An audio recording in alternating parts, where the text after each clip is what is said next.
Pinupuri ka namin, O Diyos, Ama, Anak at Espiritu Santo. Salamat, Ama, na ibinigay mo sa amin si Jesus na iyong anak na namatay para sa aming kasalanan, iyong muling binuhay, iniakyat at iniluklok sa iyong kanan sa langit.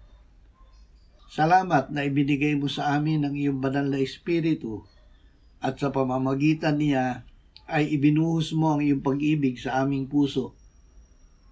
O Diyos, itinataas namin sa iyo ang aming kaluluwa. Sa iyo kami ay naghihintay. Huwag mo kaming ipahiya. Ipaalam mo sa amin ang iyong daan at landas. Akayin mo kami sa iyong katotohanan. Kami ay iyong turuan. Ikaw ang Diyos ng aming kaligtasan. Sumaamin ka ngayon at araw-araw.